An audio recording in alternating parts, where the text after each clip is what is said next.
about it. I feel like it's...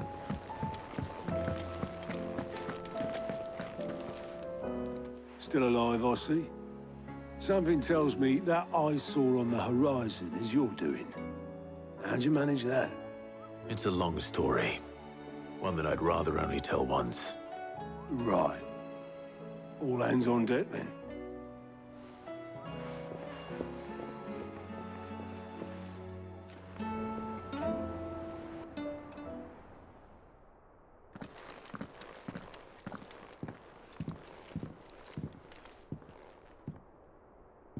Is this everyone?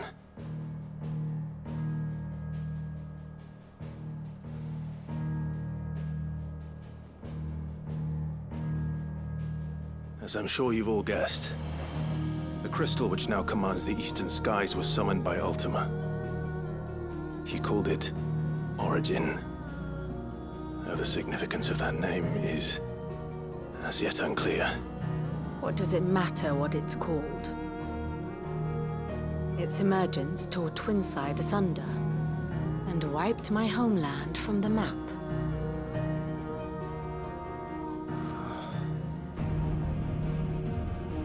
Mention of the Dominion spires can be found in the oldest of Valisthian records.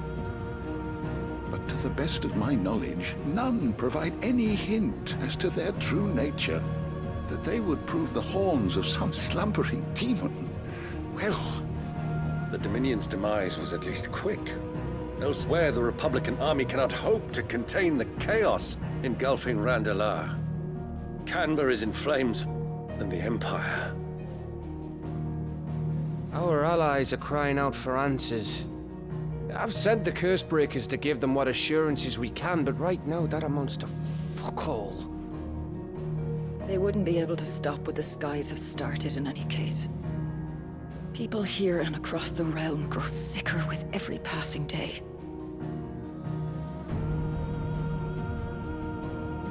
Could it be that this new Mother Crystal is like the others? That it draws upon the land's ether? It certainly looked that way from stone here. If that were true, it would explain the hastening spread of the Blight since the crystal's appearance. Would it not? And as the land's ether slowly rises to the surface, it pools, corrupting all who cannot channel its energies. Archay above, ether floods below, and in the middle, here we languish, hopelessly entrapped.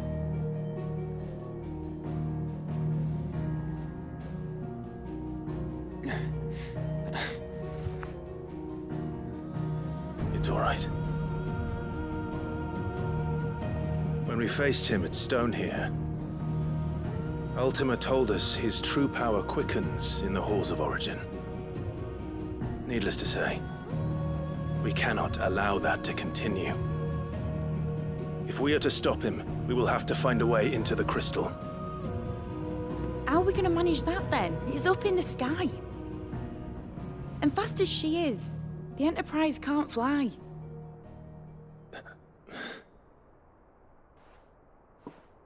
It's a lot to take in, and I reckon we'd all benefit from some time to clear our heads. The answer will come to us. Don't you worry. Ain't that right, Clive? Right. That's right. Well, go on then. Bugger off.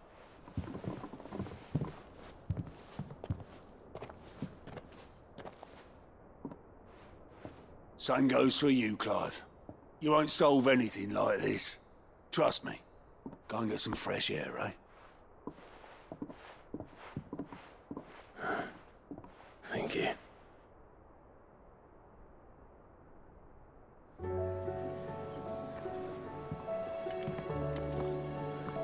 Joshua seemed upset.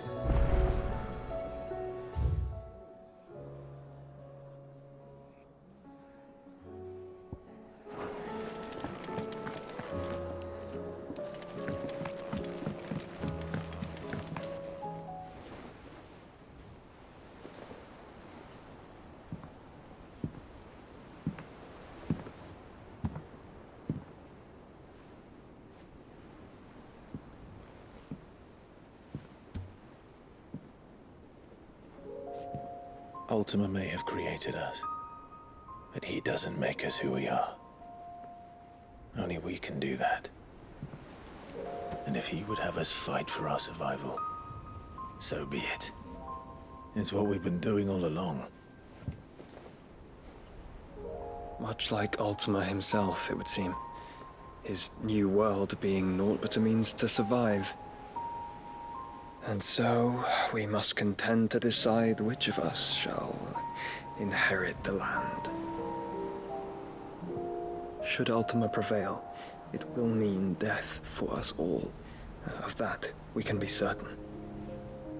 But even should he fail, what world awaits us? A withered, godless place, where our newfound freedom will most like prove a chain in itself. Well, that may be. But a chain can always be broken. As long as one has the will to break it, it won't be easy. It may take generations, centuries of suffering. And that is if everyone plays their part. But it will happen.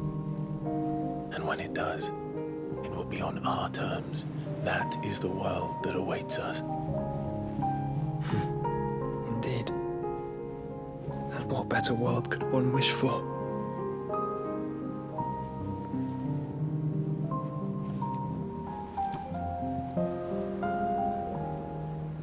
But first, we have to reach that crystal.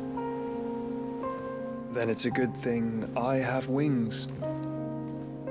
You can barely stand, let alone fly. And only the Founder knows what horrors await in those skies. You certain about this? Am I certain? I am the Phoenix. I will do what I must. This is our fight. Remember?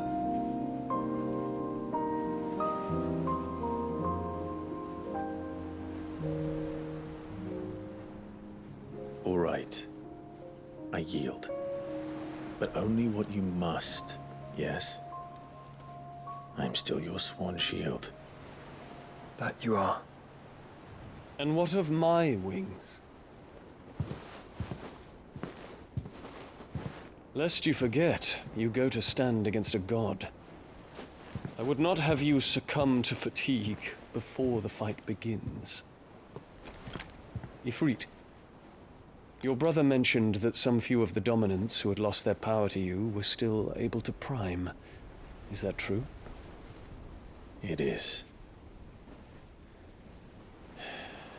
But their icons no longer submitted to their will.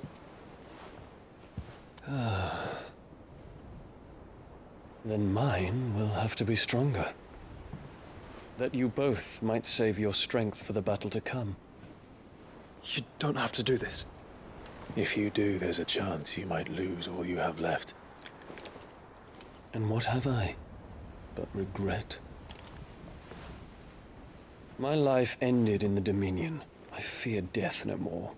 Besides, I would have words with Ultima.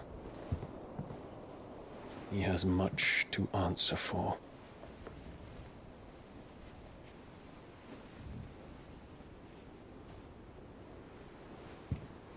We are in your debt, Dion.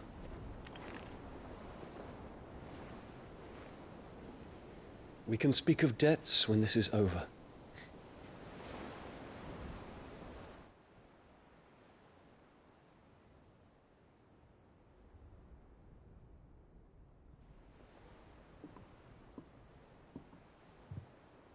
He speaks like a man who knows he's not coming back. And has come to terms with that. That doesn't mean that we have to. Does it, Clive? Time to talk to Jill. I only hope she understands.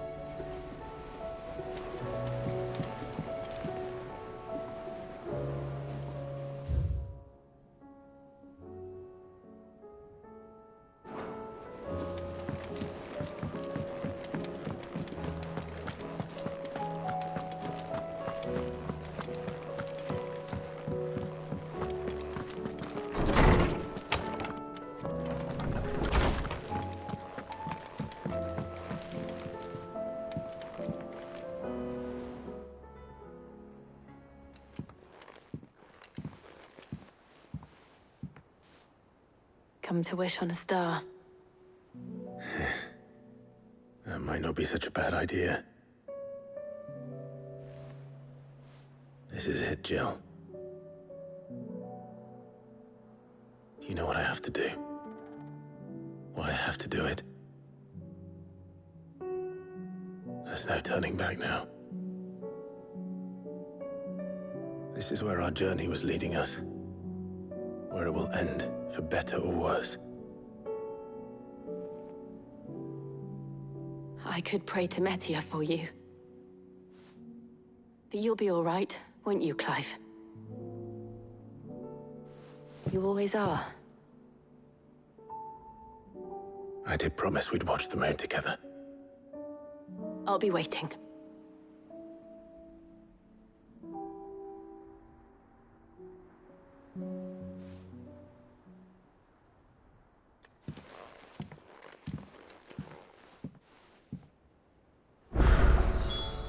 It's almost time. Better make sure I haven't forgotten anything.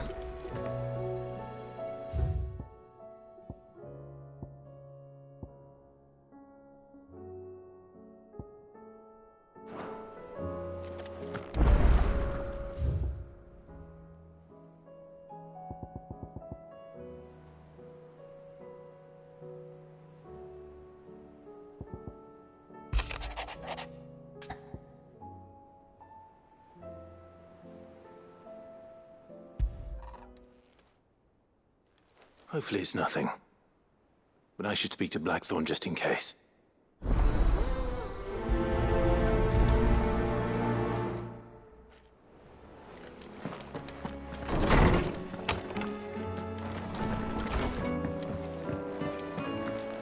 First the skies, then the crystal. Blackthorn, do you have a moment? Not really, no. This won't take long. I just wanted to ask how you're getting on. August was worried about you, that you might still be doubting your craft, even after learning the trick of that cuirass. Is there something else weighing on your mind? Perhaps sharing your thoughts might help. That bastard's like a dog with a bone. Still, you've got a keen eye, I'll give him that. He's just, well, Karen showed me something. Something I've never seen before. And that was?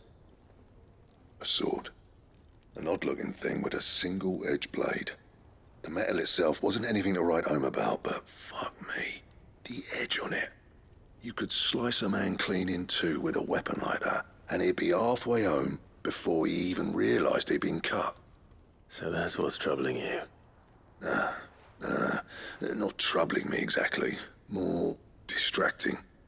Can't stop thinking, how do you get an edge that sharp? It's driving me mad. And if you knew how to do it, we could arm the curse breakers with even better blades. That's about the size of it, yeah. I'll see what I can find out. Sharper swords are always welcome. And we can't have our master blacksmith being distracted. You're a soft touch, you know that. But I can't say I'm not grateful for it. Good luck, eh? Thank you. Let's see what Karen knows about this sword.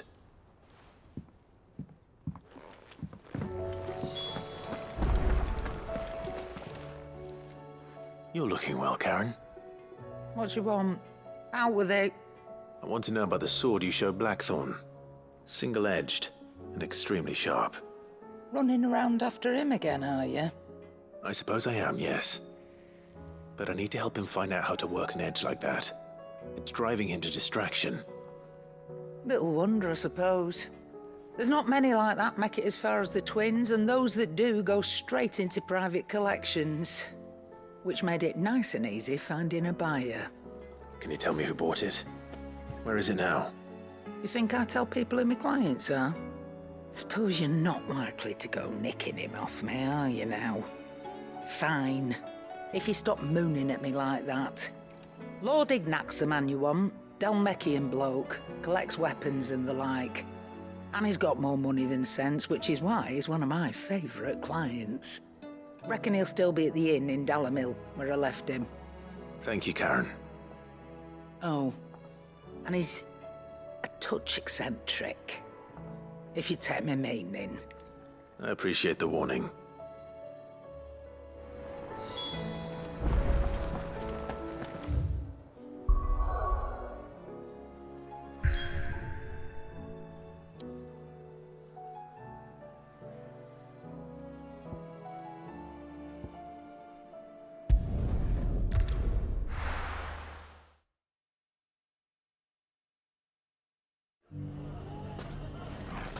Everything's back the way it was. People take notice of wealthy men.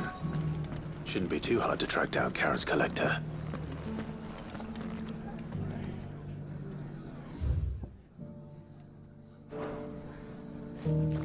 The Town Watch and the Merchants Guild have remained united in the defense of Dalimil thus far. But we cannot be blind to the fact that having two leaderships is a recipe for division. What we need is a mayor.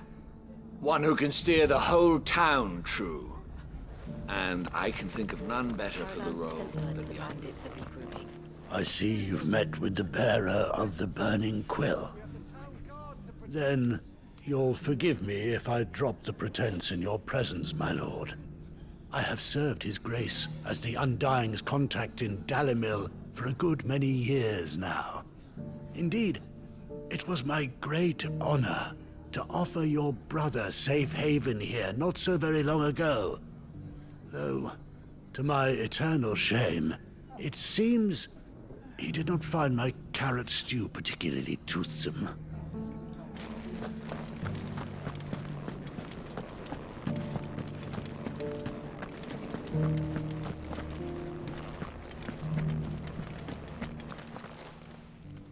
My reputation will be ruined! Ruined!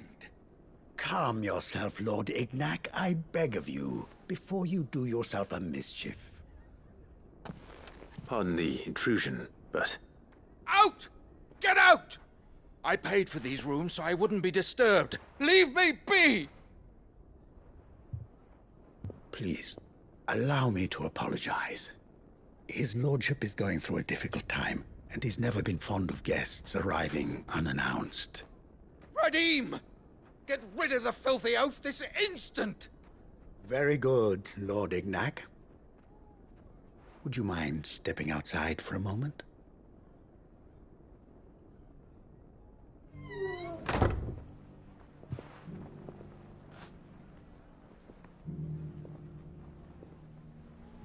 I'm sorry if I've caused you any trouble. That? Oh, no. That's just how his lordship is. Though the morning's events have left him somewhat fractious. He has been dispossessed of his luggage, you see. The thieves also made away with a considerable amount of coin.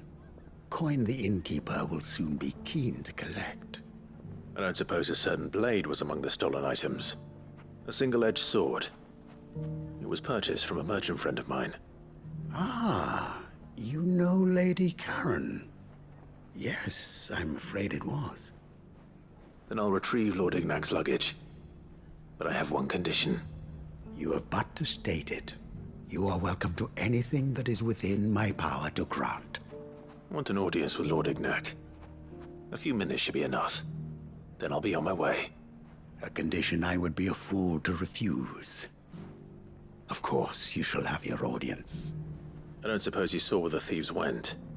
I did not, no. Though some discreet inquiries made on his lordship's behalf mean that I know where you might find them. The bandit's bed. Every ill-gotten coin in Dalimil is said to pass through that disreputable corner of the Valcroy. And that's where I'm heading. I shall speak to Lord Ignac in your absence, and arrange for an audience upon your triumphant return. That will be very kind of you. Farewell, and best of luck.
company! Come on, lads, let's tear the bastards head off! Too slow. This one.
This must be Ignac's luggage. Nothing seems to be damaged. All right. Let's get it back to Dalamil.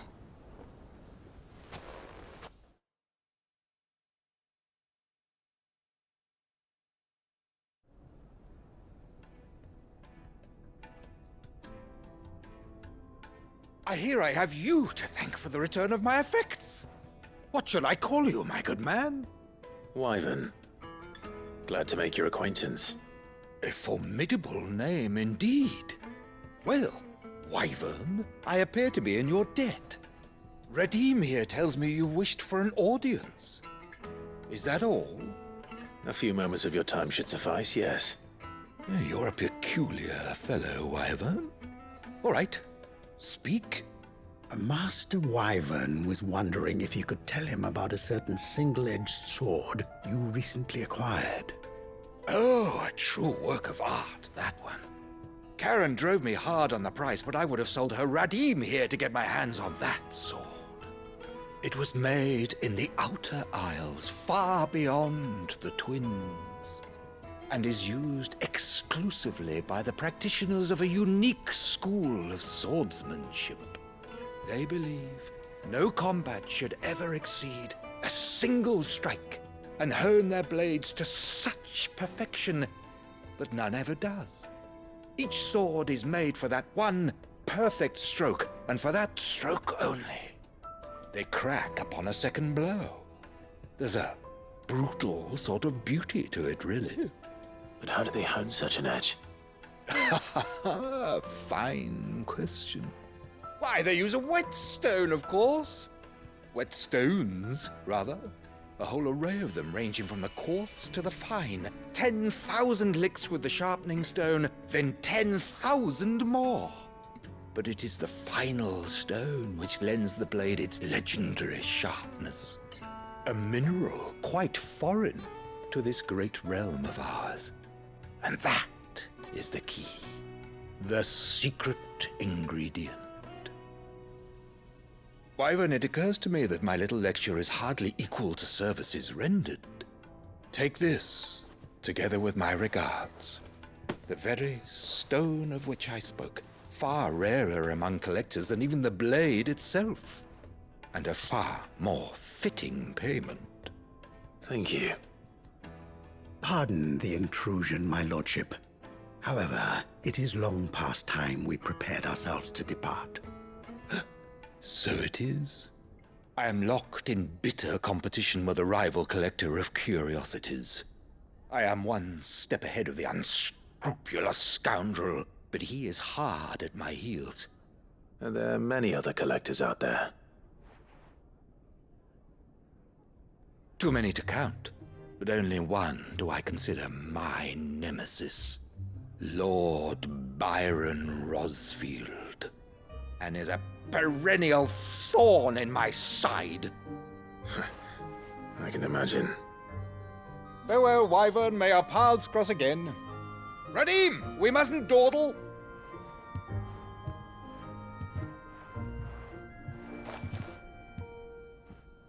I think his lordship is rather taken with you, Master Wyvern. Thank you again for your assistance. Coming, my lordship. I'll be right there.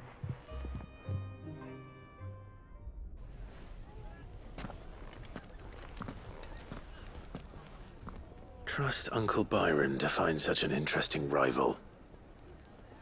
Now, let's see what Blackthorn makes of this whetstone, shall we?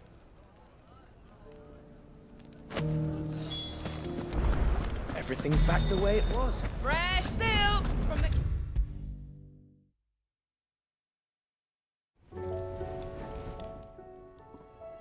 Sorry for the wait, but hopefully you'll agree it was worth it. You learned something about that sword then? I did better than that.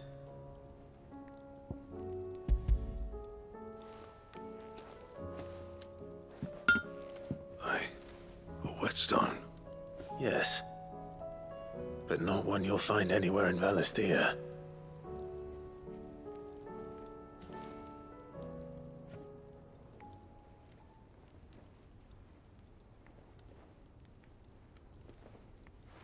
No wonder I couldn't get the same finish on the grinding wheel.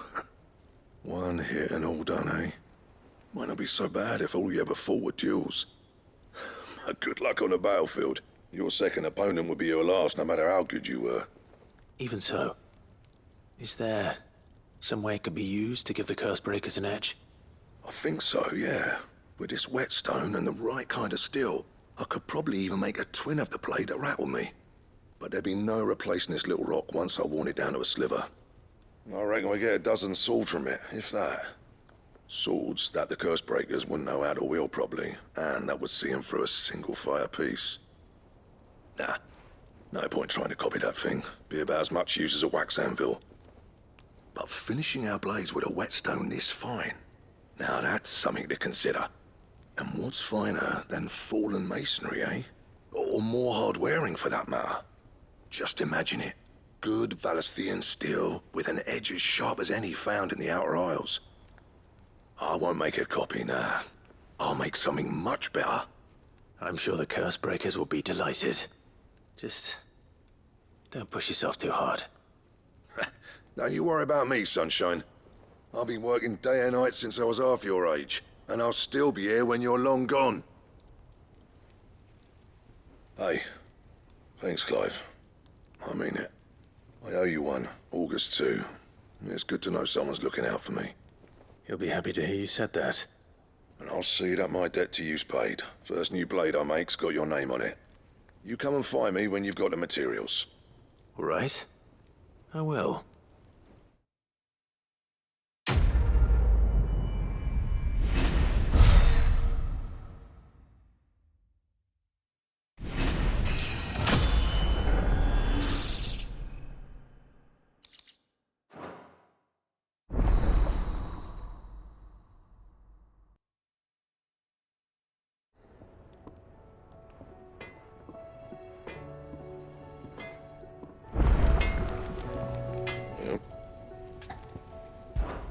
So, what'll it be?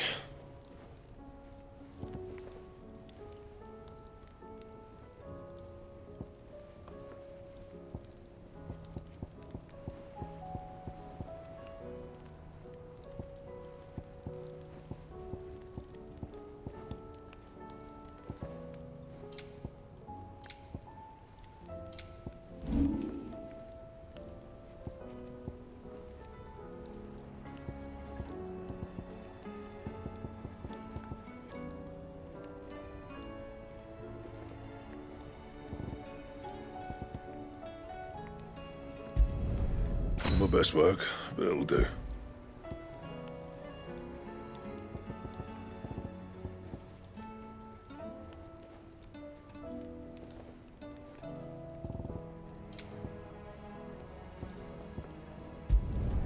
Yeah, that should do you.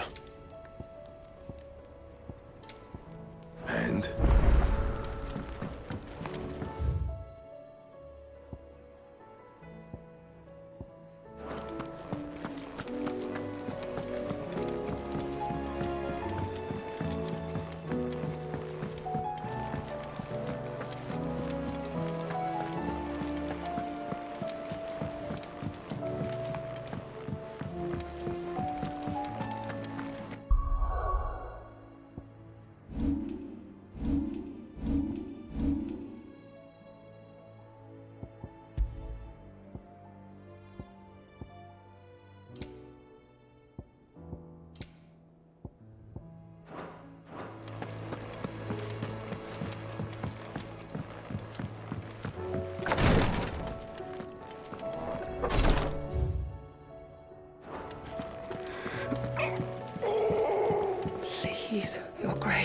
Stay strong.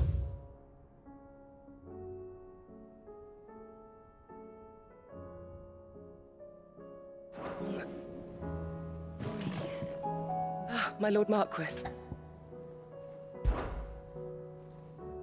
Yote, is anything the matter? You seem troubled. Perhaps I might be able to help. My lord. Yes. Perhaps you might. It's your brother. His condition continues to worsen, though he does his best to hide it. The lesion on his chest pains him more with each passing day. I had feared as much. There are certain elixirs which can ease the suffering of those afflicted by the curse, but his Grace's case is severe. The drafts I have been able to prepare for him thus far have ceased to have any real effect. So I consulted with Talia and certain of my comrades among the Undying about the possibility of finding something stronger. And thankfully, a recipe was found. The only problem being that the critical ingredient is exceptionally hard to come by, and our supplies are almost exhausted. Unless we can secure more soon, your brother's anguish will likely become unbearable. My lord, I know that I have no right to make demands of you. But would you help? For Joshua's sake. For Joshua? Anything. Thank you, my lord. So, what is this critical ingredient? A rare herb by the name of stonerwort. It grows only where the ether is densest. The vigor it stores in its stems helps to counteract the curse. We discovered a patch near the aqueduct in Rosaria. But alas, yet more ether has erupted from the earth there recently, leaving the whole area flooded. The search continues for a new source. One that we might reach without being turned. So it's only that you can't reach it? The stonerwort itself is unharmed by the flood? Well, yes, but... Then I shall go in your stead. But, my lord... You've yet to find another source, correct? So for now, the aqueduct is our best hope. Besides, I'm a dominant. The ether can't hurt me. Well, if you're sure, my lord. Stonerwort is easily identified by its blood-red blooms. Search around the aqueduct, and you're sure to find some soon enough. I shall remain here and prepare the other ingredients.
Here's the aqueduct.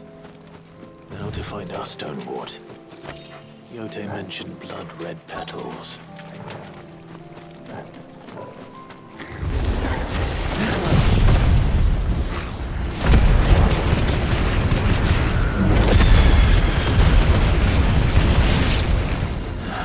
Just my luck. Well, won't be looking anything till they're gone. There's only one thing for it.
can before reinforcements arrive.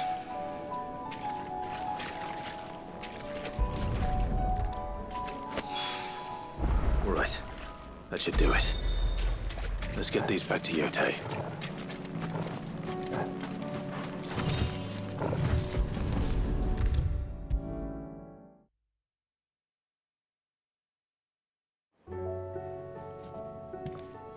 Yote, I brought back all the stone and water I could find. Will this be enough?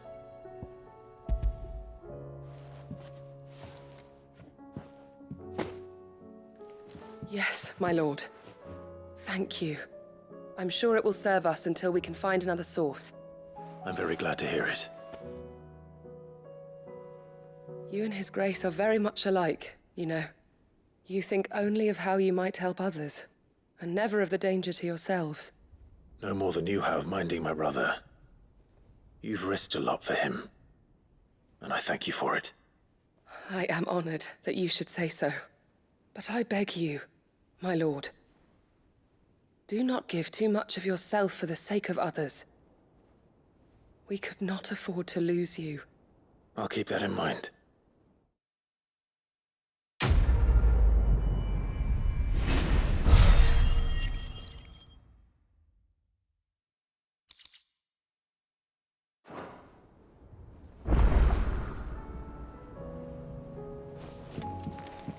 Thank you, my lord, for taking me in. Everyone here has been so kind. It reminds me of home.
What is it this time, Torgal?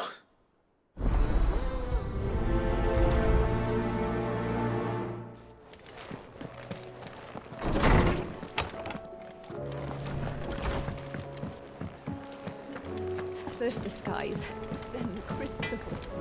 What next? Say what you will. Lady Karen has seen our shelter.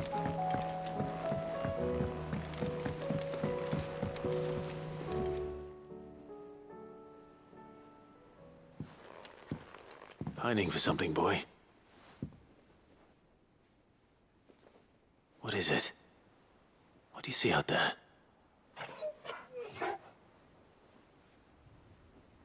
I never did ask where you got that anklet of yours.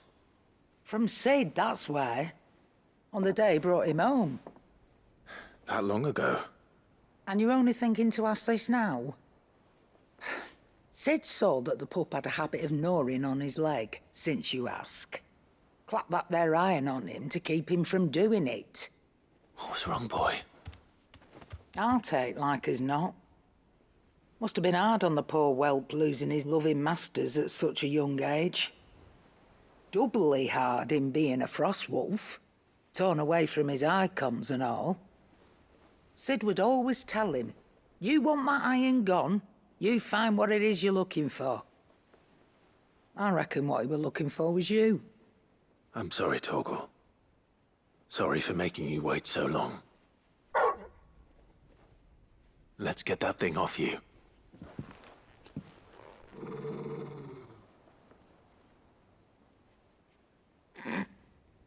Doesn't sound like he wants it off. Indeed.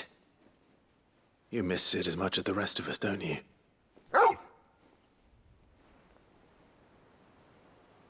You want me to go with you somewhere?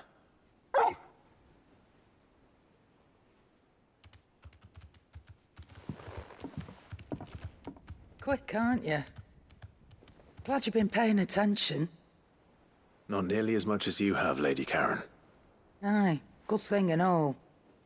It's not like Gav would have kept him in nuts and rubbed his belly these past 10 summers. Your kindness is appreciated. You've been a good friend to him. Only because he doesn't talk back like the rest of you. Go on now.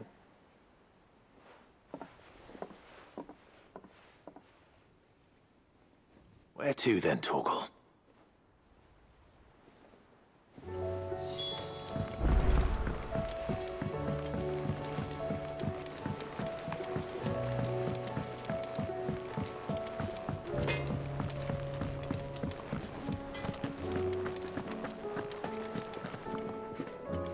All right, Torgal. Where are you taking me? I'm going to need a little bit more than that, boy. Do you have a better hint for me? Unless... you've already given me one. Back on the rear deck, you were looking west, toward Rosaria.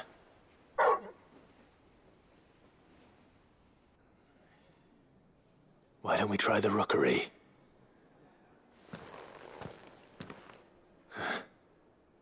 I haven't been to the island in almost 20 years. To Port Isolde, then. Fingers crossed the old mooring is still there.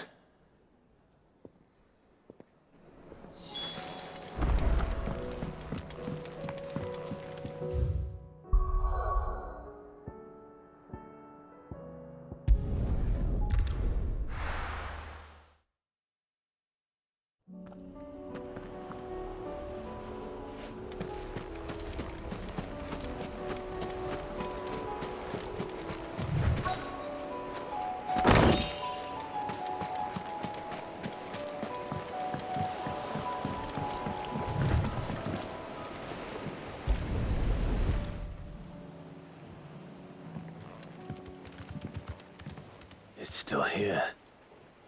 After all these years. A lot smaller than I remember. And you're a lot bigger. You might have to swim, boy.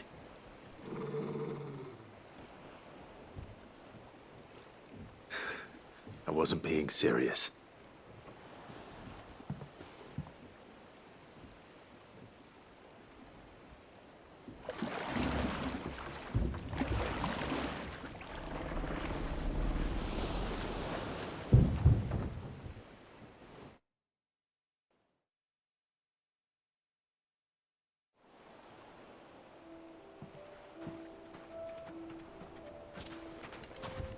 This place hasn't changed at all. The rookery's right through those trees. Come on.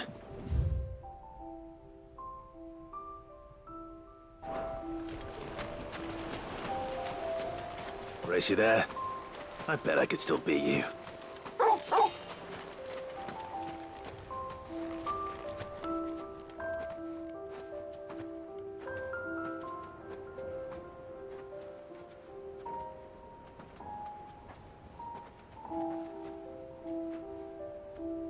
Here we are. This was our hideaway. Wasn't it, Torgal?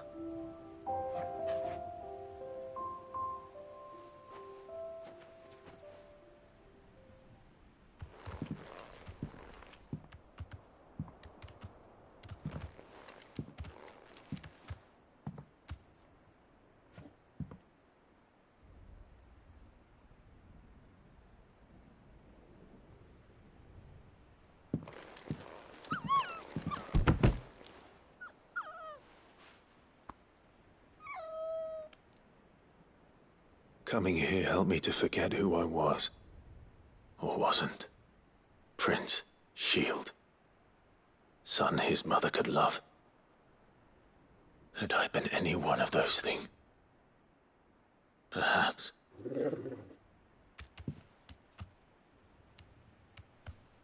What is it, boy?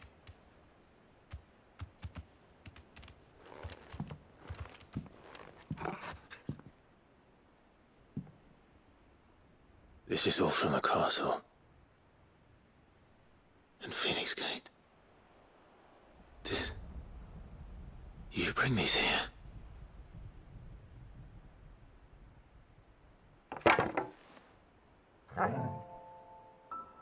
My sparring sword.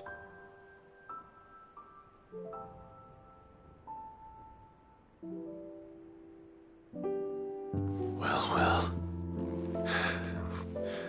You never stopped looking for me, did you, boy?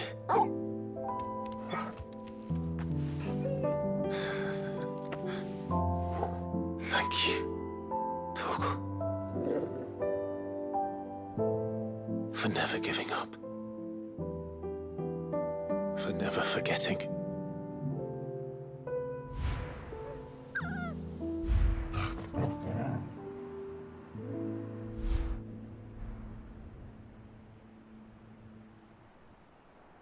Let's take this with us, shall we? So I don't forget either.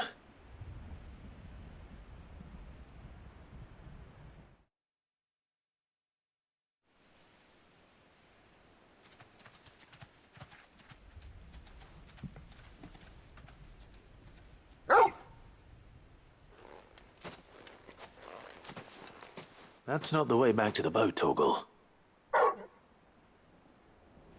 All right. I'm coming. I think I know where we're going.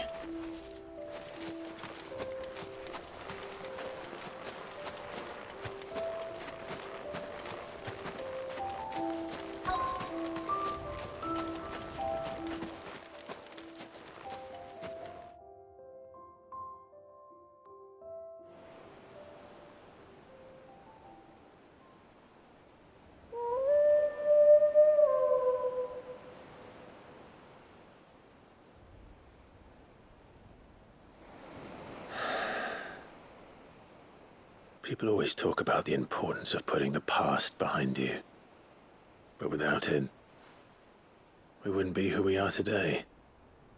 And we certainly couldn't steer our way to a better tomorrow. Come on, Torgal. Let's go home.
Something tells me this is no mere adventure story.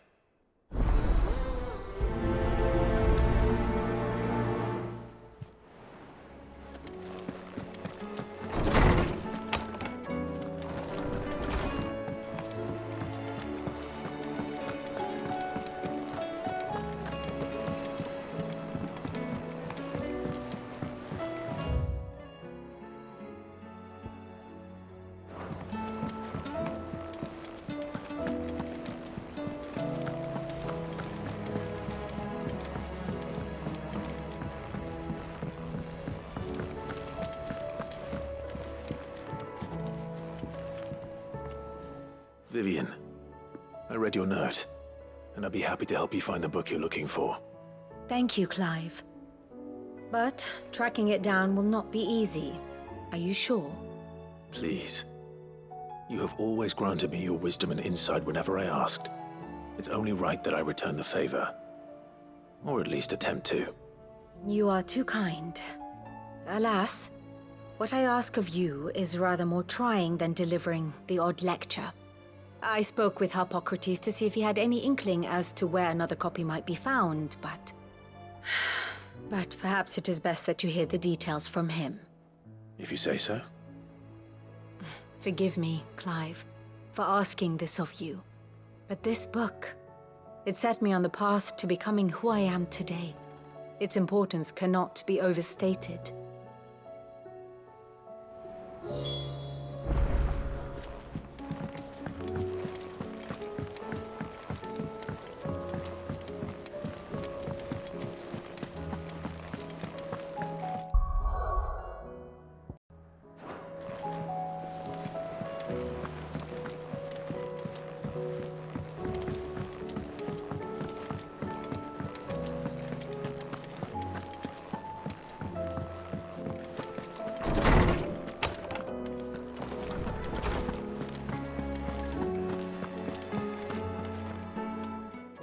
Clive, my boy. What a pleasure it is to see you. Harpocrates. There's something I need to ask you. I've been charged with locating a book called From a Distance. Then you seek a rare gem indeed. One whose name I had not thought to hear from your lips. You've been talking to Vivian. Right as always. But she didn't seem keen to tell me very much. I take it she didn't like what you had to say. And yet I gather it did naught to dissuade her. Clive, if the young professor has tasked you with obtaining a copy, I fear she asks the impossible. The executors would not allow it. The executors? Coveters of Secrets.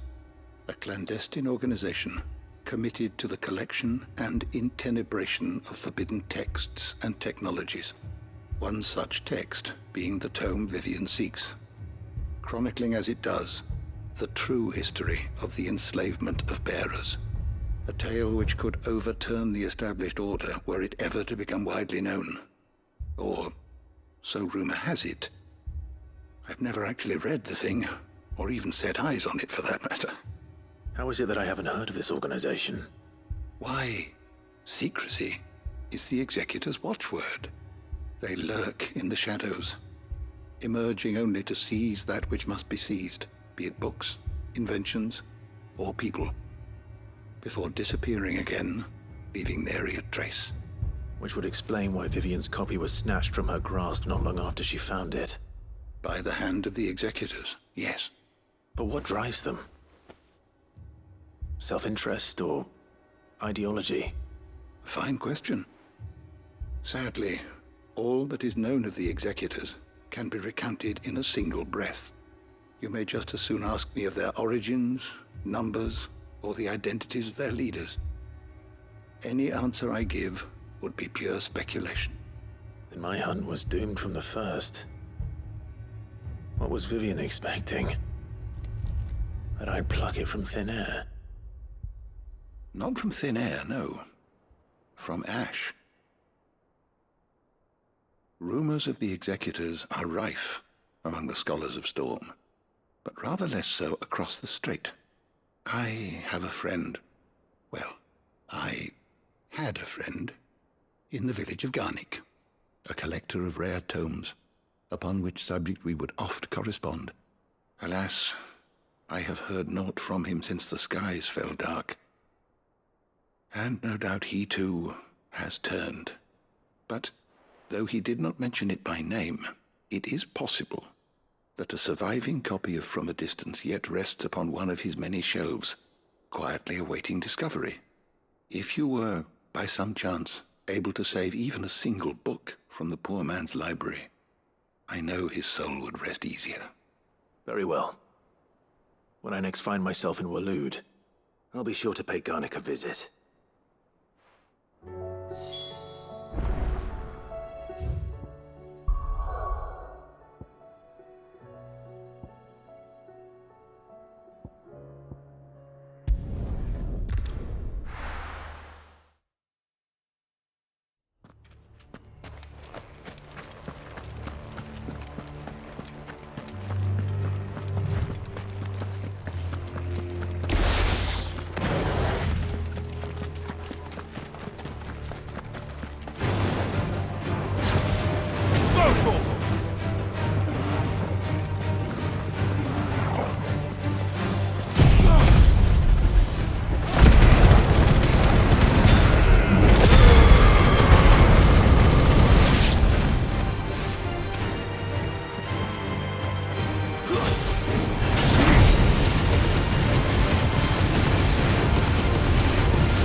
The entire village looks abandoned. Now, which house would a bookworm live in?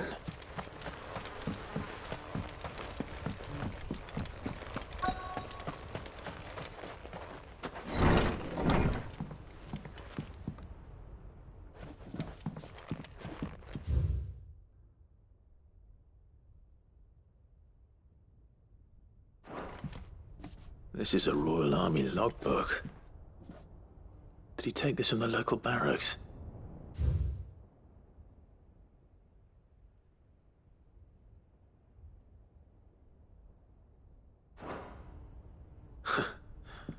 His interests were certainly varied.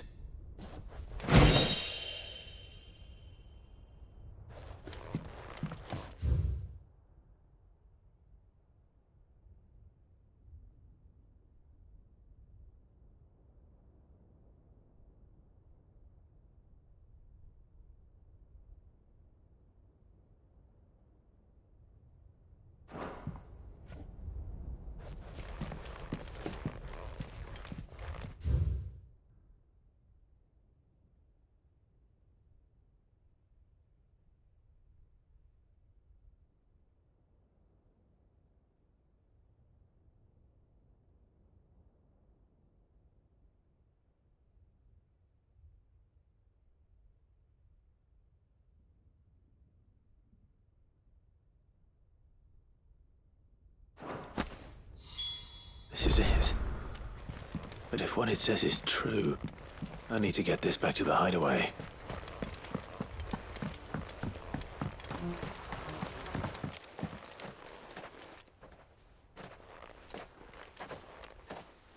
Leaving so soon, stranger?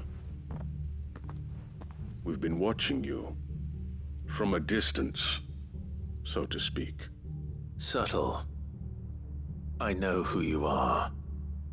Then we need not waste time on introductions. Hand me the book. Leave it in our care and return to your life. Your care? Do you mean to burn it or bury it? That is not my decision to make. But by one means or another, its contents shall be removed from the common record. Then I'll have to politely refuse. I won't let you erase our history. Then we find ourselves at an impasse. Very well. The book can just as easily be pried from your dead hand.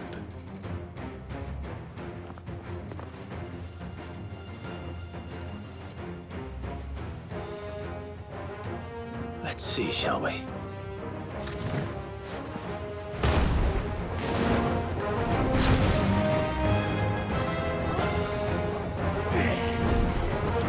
Nice try.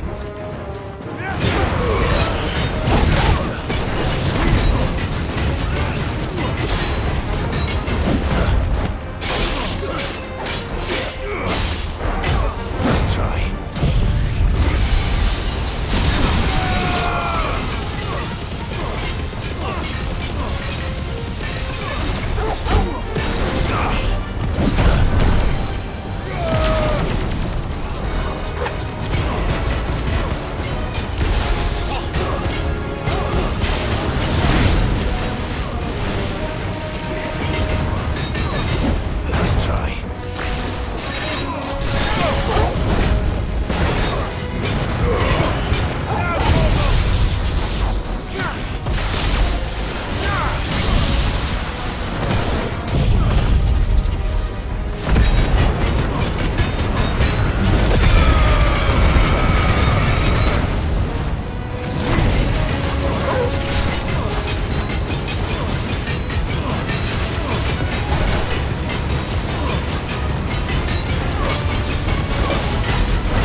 Impressive. But we have other means. We shall claim the book yet. Why do you want it so badly anyway? It lays out in no uncertain terms the vanity and avarice of mankind. It tells the shameful history of the persecution and oppression of a gifted few by a giftless many. Would you say that this interpretation was correct?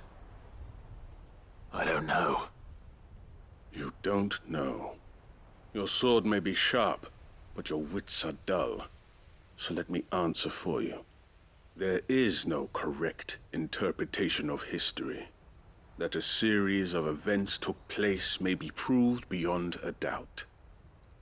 But there can be no single, immutable explanation as to why they came to pass. It is a question of numbers and of belief. If enough people believe that a set of events occurred for a reason, that belief becomes the truth. So you're trying to control the truth? We are trying to protect people from themselves, from knowledge that would bring them naught but pain. That is all. You may keep the book, for now. The world is small. We shall meet again. Until then. Wait! Damn it. Let's get this back to Vivian. Perhaps she can explain what that was all about.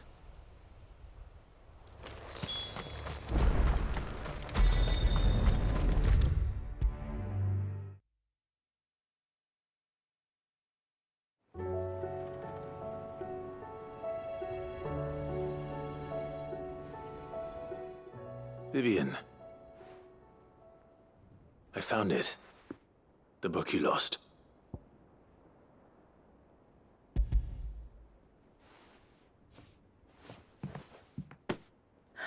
You found it. Thank you, Clive. Even though I asked this of you, I was not entirely sure it would be possible. I feared the executors had seized every copy.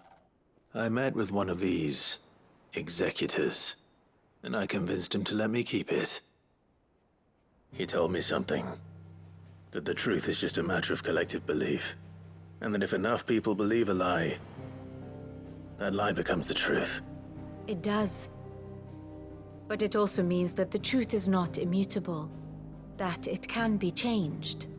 Provided that those who wish to change it can convince enough people that their perspective is the correct one. As the sad history of the bearers proves. You said that the book inspired you to become a scholar. It did. Or its author, rather. She was a heretic, you see. A firebrand and a dissenter. A gallows stood ready for her in every corner of the realm. And by shunning society, or perhaps being shunned by it, she stumbled upon a truth so potent that an entire realm trembled at the prospect of its utterance. I, too, have always felt somehow set apart from the world of men. A stranger to my own species. She taught me that my solitude was not a curse, but a gift. And that, though my journey to the truth might be a lonely one, what I found at my destination would be more than worth the cost. Do you still feel that way? That you're not one of us? Honestly, I'm not entirely sure anymore. Since coming to the hideaway, I find my thinking somewhat clouded. Perhaps the result of studying mankind from a rather closer perspective than I had intended. But the more I study, the more I find value in this perspective. In looking not from the outside, but from within. So if you'll permit me, I'd like to continue my work here. Remember, Clive, when enough people believe, belief begets truth. Give the men and women of this benighted world the gift of truth. Make them believe in you, as I do. I'll try, Vivian. I'll try.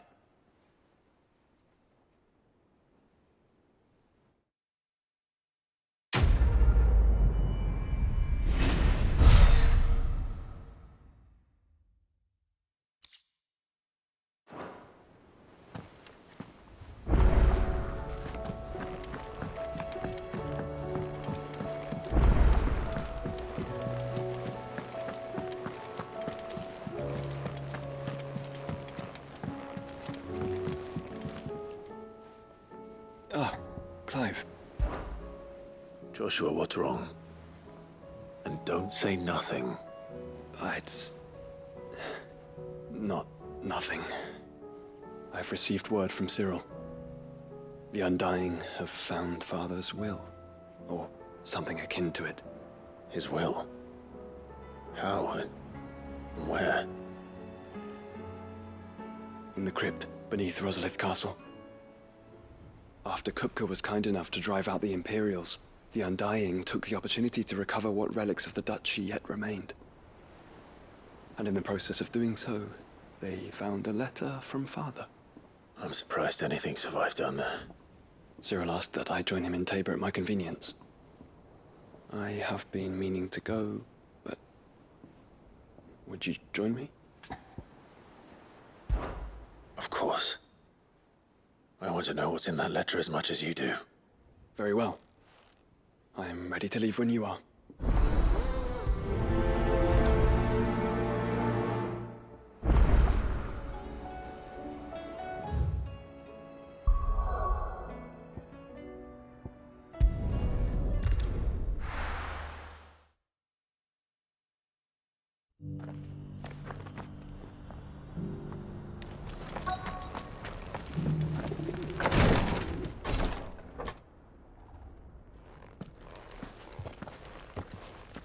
Your Grace, my lord, I trust your journey was not overly onerous. Cyril, you found a letter from Father? Yes, I have it here.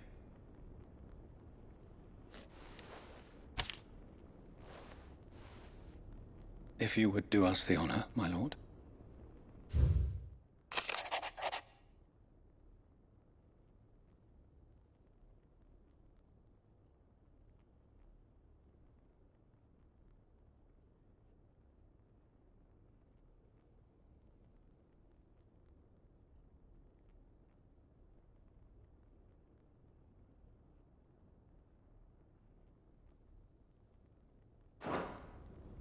An inheritance. It would seem the late Archduke penned this missive shortly before his passing. The day before we left for Phoenix Gate. What are these plans he spoke of? His plans for the Duchy, Your Grace. Your father entrusted them to my predecessor, the former bearer of the Burning Quill, who entrusted them in turn to me. The complete emancipation of bearers is their stated aim. But your father's dream did not end there. His Grace also spoke of building hospices to care for those stricken by the curse, and the founding of a new university to further the development of non-magical technologies. With the blight spreading ever more widely across the Twins, Archduke Elwyn saw this as the only means of securing Rosaria's survival. He wished to see men and bearers treated as equals. To see centuries of common wisdom overturned. Small wonder he did not think it achievable within his lifetime. But he thought it achievable nonetheless. Had he not, he would never have written this message. Nor would he have entrusted his vision to his most faithful aides, those who would have stood with you, shielded you from the machinations of the less benevolent personages at court. It's a pity only they are still with us. 'Tis true that those most loyal to your father were the first to suffer the Duchess's wrath. But one at least remains, and she has come bearing gifts. What do you mean? Mayhap it is better that she explain, my lord. After all, the duties entrusted to me by my predecessor extended only to recovering His Grace's will and arranging a meeting with the one who might execute it, or a part of it at least. And where is this woman? She awaits you in the archive, Your Grace. Thank you, Cyril. Shall we then?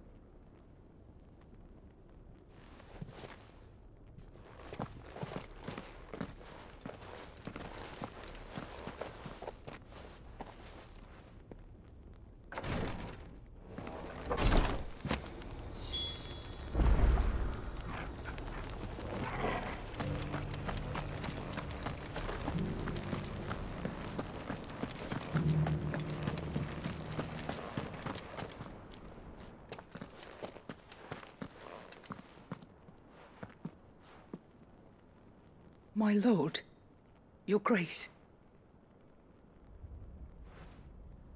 I hardly recognize you. I am Goditha, retainer of House Rosfield, loyal servant to the Phoenix and his shields. Your father, the Archduke Elwyn, entrusted me with the delivery of a gift. I only hope you can forgive my tardiness in bringing it to you. Lift up your head, Lady Goditha. You have our gratitude for your service to our house and to our father. I merely did my duty, as any proud Rosarian would. My lady, perhaps you could explain a little more? What exactly is the gift you bring? As I'm sure you know, it has long been the custom for the children of House Rosfield to be presented with certain keepsakes upon their coming of age. Indeed it has. Our father often spoke of the day when our turn would come. And had he lived to see it, he would have presented you with the treasures I bear. Matching armbands for you both. Alas, he did not live. Indeed, he was taken from us even before they could be completed. He had intended to claim the Heartstone with which each armband was to be finished himself, but it was not to be. And his gifts remain incomplete. I see. It saddens me to bring them before you, as they are. It was your father's wish that you be presented with the finished articles, not these, works in progress. But with his grace long since gone, and the stone left unclaimed, I had little choice. You are grown men now, and his house is yours. And while I would not presume to insist upon your claiming the Heartstone in his stead, I know that nothing would have pleased him more than for you to do so. Thank you, Lady Goditha. What say you, Clive? What else? Of course, my lady. May our father's will be done. Oh, I am much obliged. Do you know where we might find this Heartstone, my lady? I do. Though it may be a matter of a good deal more than simply happening upon it. It is found in the bellies of elder griffins, you see. We do at least know where to find one. A certain specimen has made its nest in Titan's Wake, not far from here. A certain specimen? You are most perceptive, Your Grace. In answer to your unspoken question, yes. In fact, this is the very same beast your father meant to slay. I have been tracking its movements since you were but a boy. Were you to slay it in his stead, as men of House Rosfield, it would surely make your father proud. What say you, Joshua? What else?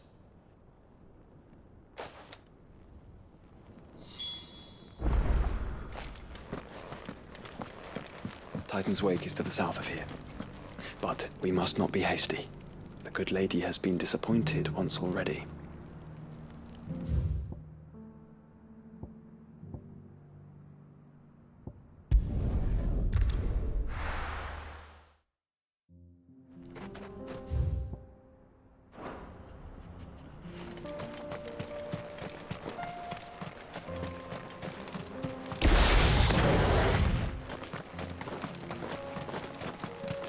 Eyes peeled, Joshua.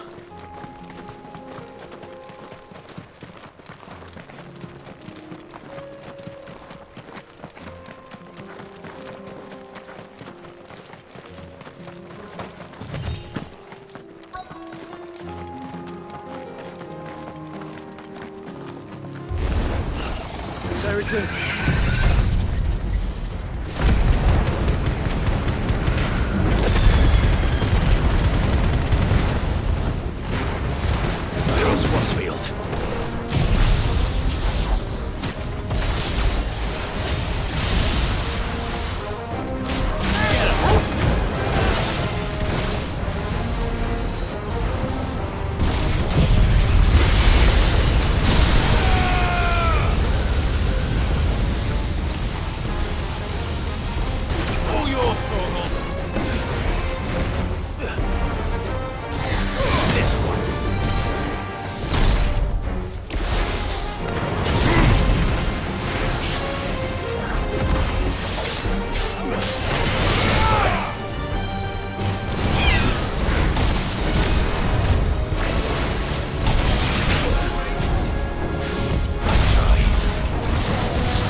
Heartstone. I expect Lady Godfrey.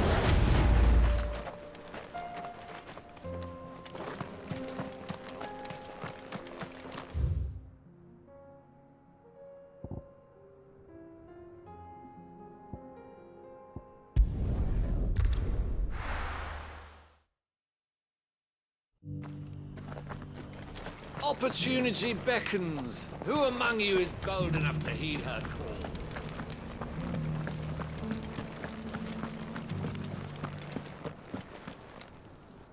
Oh, thank the Founder you were safe. The Griffin is slain then? And the Heartstone claimed.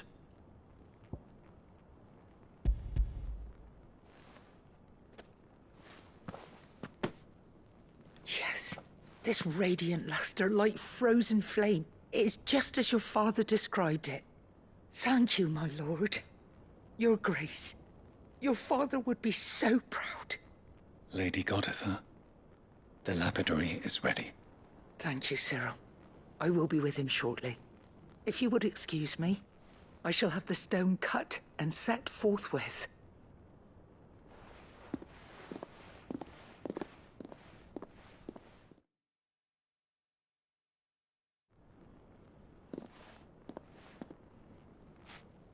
The armbands are complete. Pray, take them. They are yours, after all. Heartstone is harder and more enduring than garnet, or even ruby. It symbolizes unwavering will and devotion. And the graven vines encircling the stone represent the unbreakable bonds between you. It's a message. Father knew we had enemies both inside and outside the duchy. Enemies who would thwart his vision. Only with unwavering devotion would it ever be realized.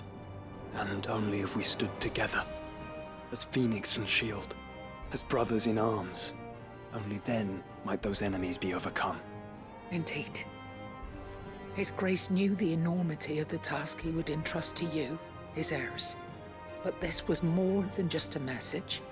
It was a promise. That he would always be with you. Thank you, Lady Goditha, for remaining the steadfast custodian of our father's will. Forgive me, my lady, but there is something I don't quite understand. The Undying told me that after Father died, Mother claimed all of the ducal treasures for her own. Even if the armbands were incomplete, she would surely not have overlooked them. So, how were you able to keep them from her? Because I was the keeper of the vault. Though I was but a lowly servant, your father spoke to me of his intentions for the bands, of the deep love he had for both of you, and his hopes for your future. In the days before the disaster at Phoenix Gate, I discovered that the Duchess had ordered her jewelry be sent away from the castle. It was then that I knew she meant to betray us. I tried to warn your father, but it was too late. When word of the fire reached Rosalith, I knew my time was short. So I took up the armbands and I fled into the night. And thank the Founder you did.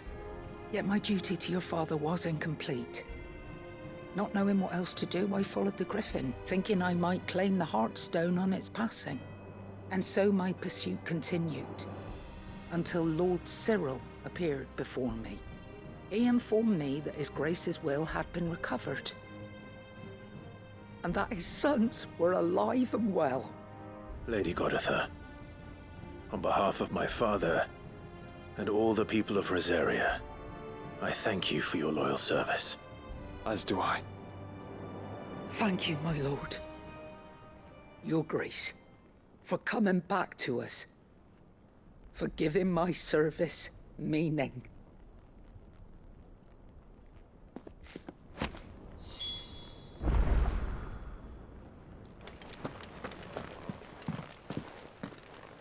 The bands suit you well.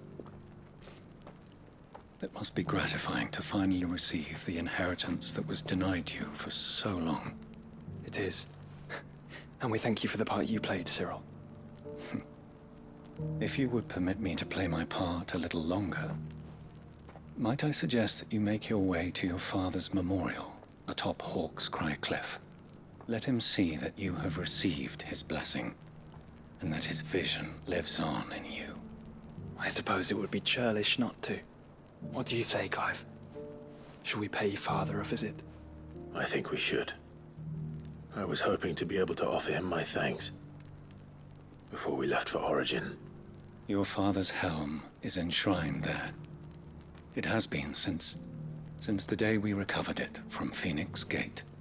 I prithee claim it. For it too is a part of your inheritance, and I do not doubt that your father would prefer it in your hands than perched upon some lonely rock. Thank you, Cyril.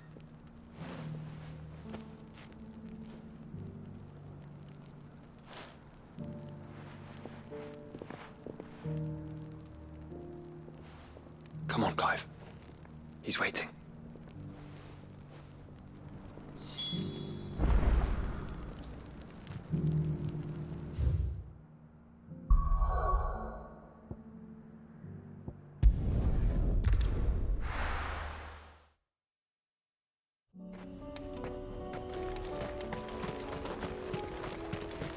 Unwavering will and an unbreakable bond.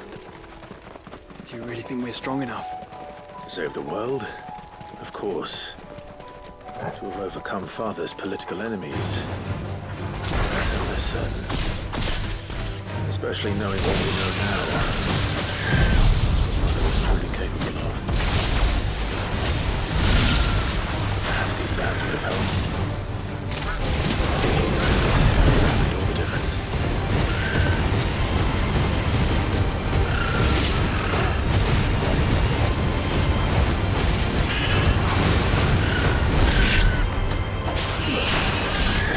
This one.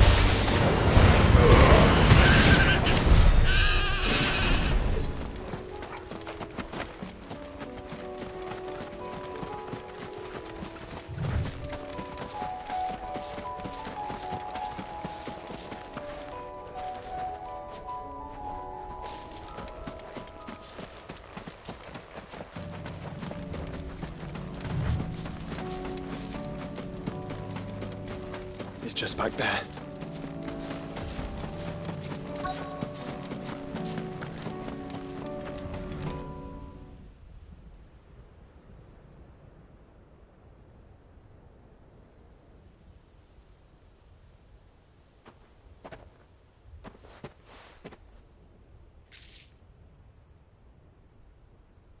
Father always fought for what he believed was right.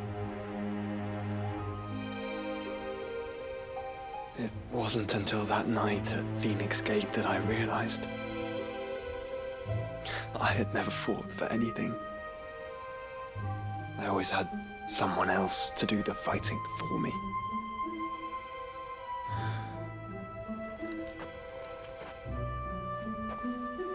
No matter how fate conspired against him, he never lost heart, never looked back, never stopped fighting. To me, he was the greatest of men. And I've been trying to live up to his ideals ever since.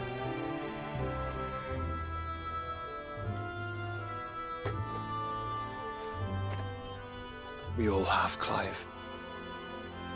We all have. And we'll keep trying. Because that's what he would have wanted. What he would have done himself. Even if it meant standing against the very gods in the heavens. I shall be borrowing this, Father, if I may. That you might watch over us as we follow in your footsteps.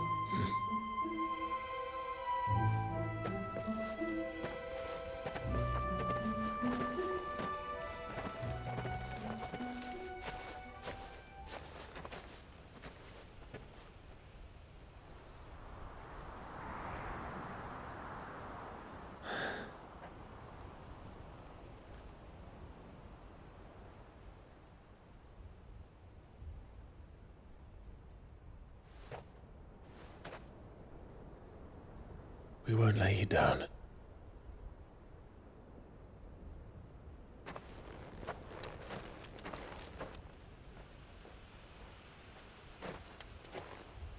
Onward, then?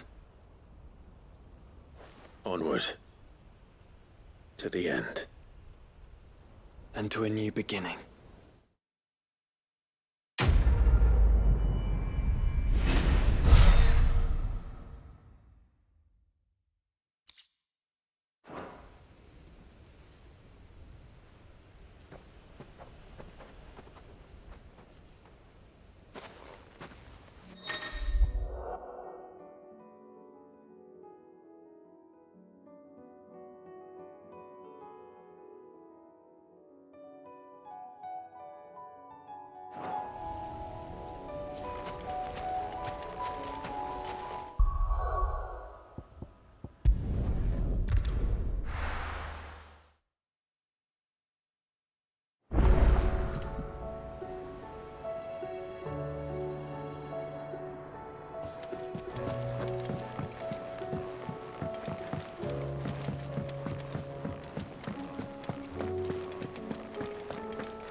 If Joshua's worried about Jill, I should go and speak with him.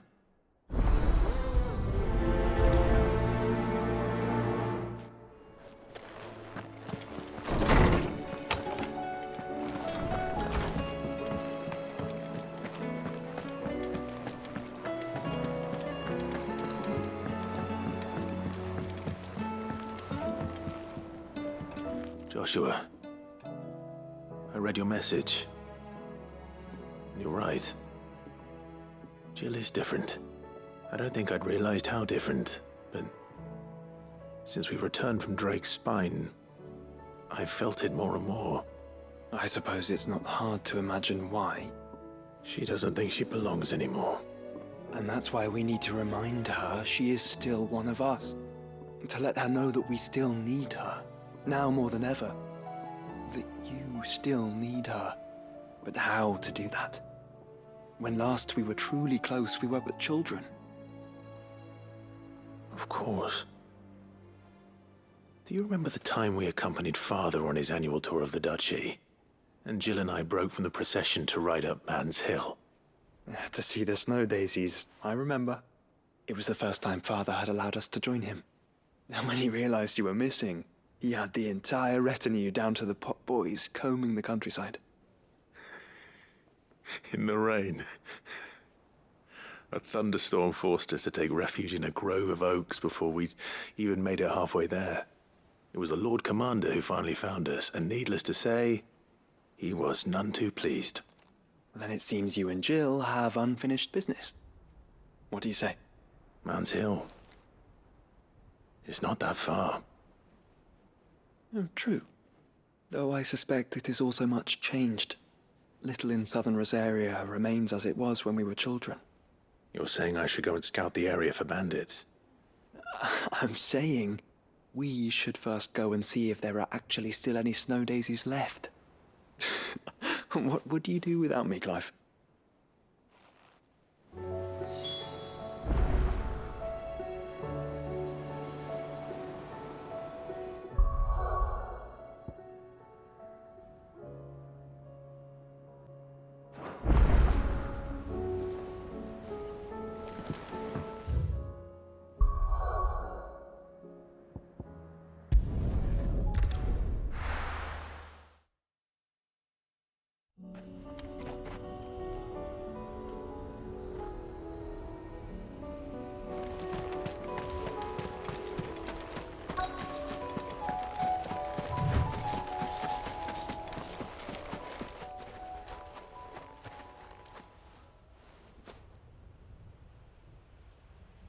This is the place, but...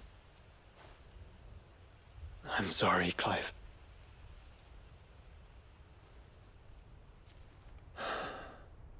There's nowhere been spared.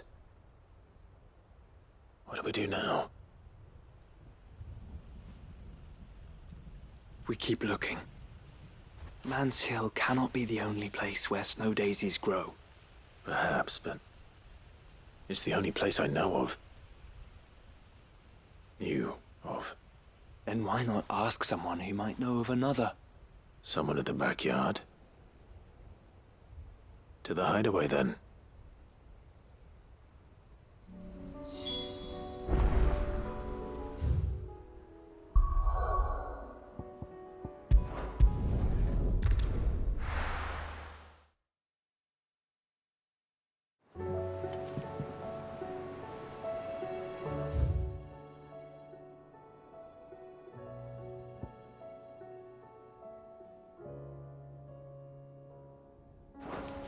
Let's hope one of the gardeners knows where to find snow daisies.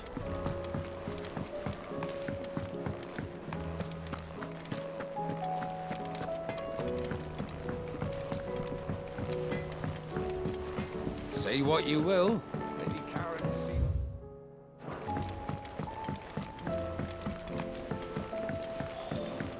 This should tide us over to the new moon.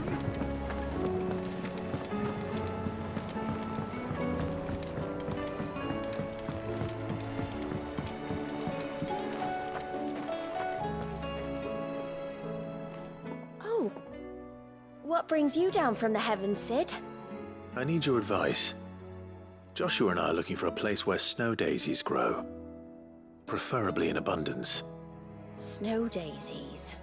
Then you'll want somewhere not too hot and not too cold. And where the winds are strong enough to carry the seeds. I reckon Mans Hill would be a good place to start. There in the Royal Meadows, perhaps? Both have similar climbs and the right elevation. If the Blight hasn't claimed them yet. Right.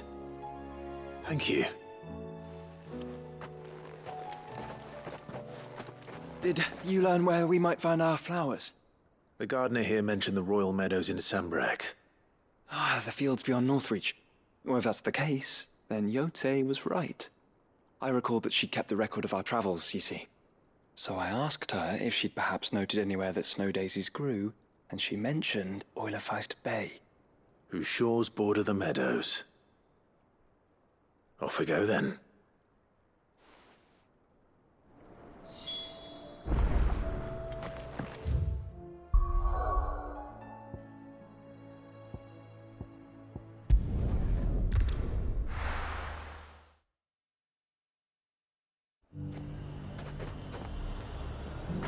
A hike.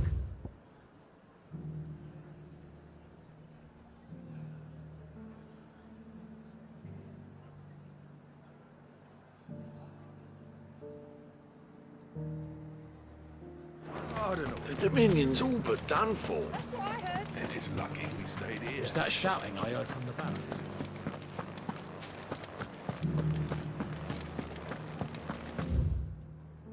Do you think he was the only one who survived?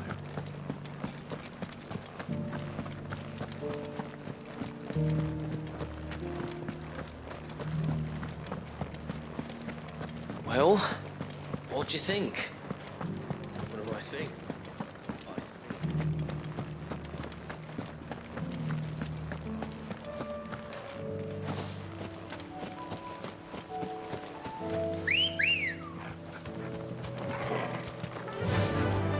Faster!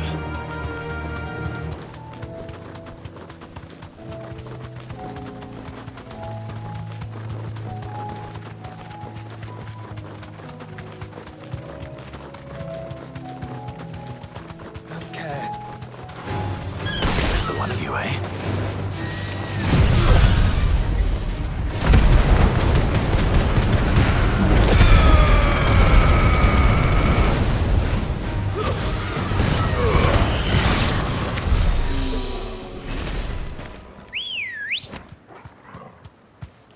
Good girl. The meadows are vast. Where do we even start? Yote mentioned the coastline. We can start there.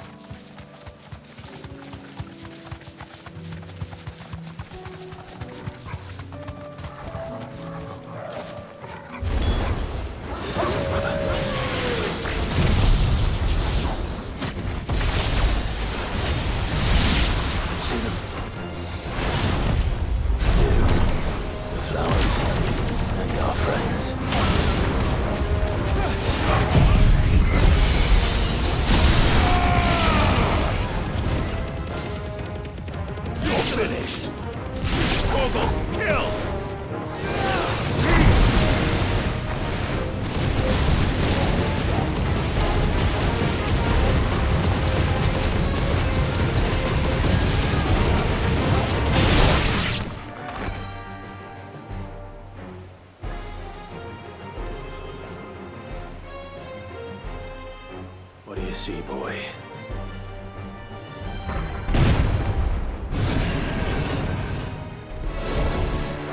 Let's hope this is the last one. Only one way to find out.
That was harder than I expected.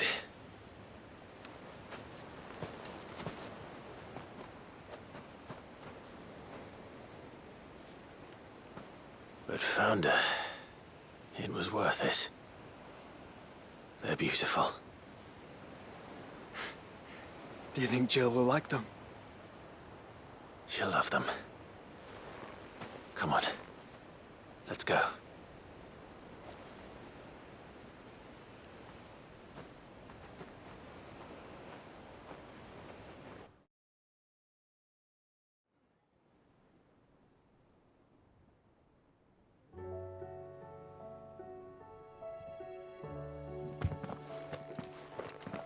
It appears my work is done. The rest, as they say, is up to you. Well, you and the skies. We wouldn't want another thunderstorm now, would we?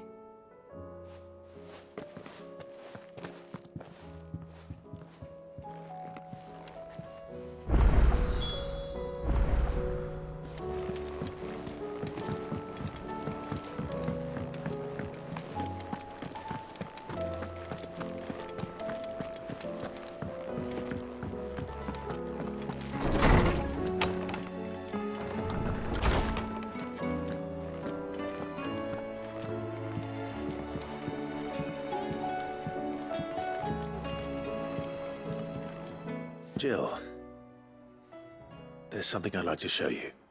There is? And where might this something be? It's, not here. Now, I know this is sudden, but how would you fancy a trip to Oriflamme?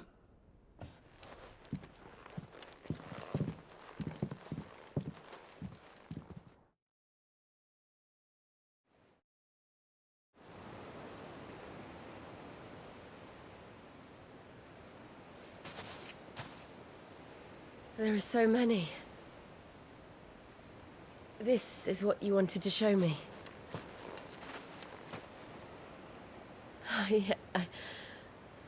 I don't know what to say. You don't need to say anything. The smile on your face is enough. We've been worried about you, Joshua and I.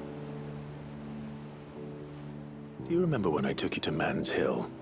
Or tried to? How could I forget? You saw me crying and thought a change of scenery might lift my spirits. In the end, it earned me a nasty cough and a stern scolding from your mother. But I felt wonderful nonetheless. I'm sorry. I had no idea what I was getting us both into. But I couldn't bear to see you like that. Before we left, my chambermaid told me she'd overheard your mother talking about my marriage prospects with some of the noblewomen at court. They were debating whether it would be more profitable to marry me off to one of the high houses instead of saving me for the ducal line. No one thought to ask me what I wanted. I was nothing to them. A pawn at best. I felt so trapped, so lonely. I didn't know. But I wasn't alone. You were there. Your hand in mine as we ran for those oaks. And I knew then, no matter what happened, I would be all right. I'll never forget that feeling.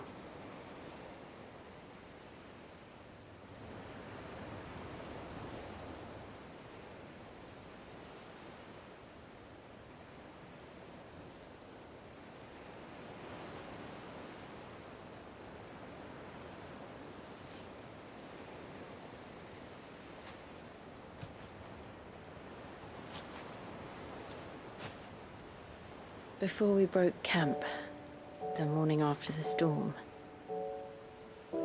do you know what I did? No? What? I slipped away from my governess to climb the tor. And from there I saw a sea of petals, all reaching for the sun. And I realized no matter how terrible the night, dawn would always come.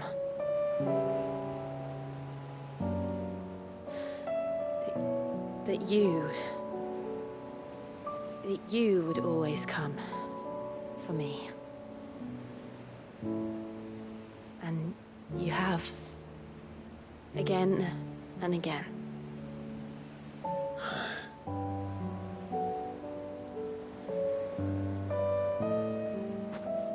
Where do you see us? When all this is over?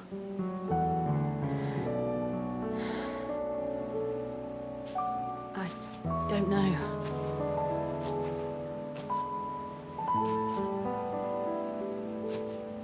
Not here, though. I think I've outgrown the twins.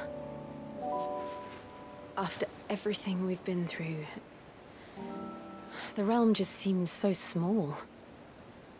I'll need some space to spread my wings. Then that's what you'll have. And I'll stop at nothing to see that you do.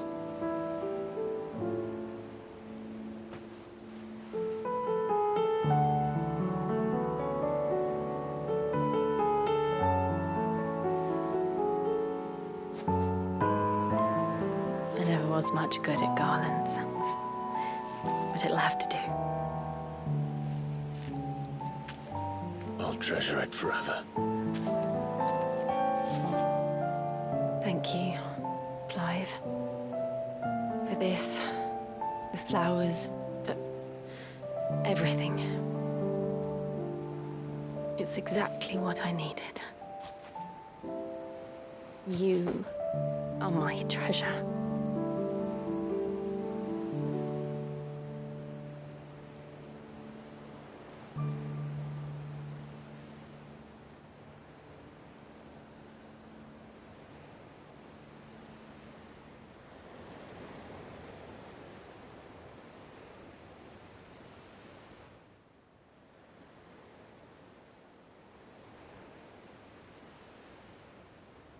We should probably be getting back. I expect the others are wondering where we are. You're right. There's still much to do. And we'll do it together.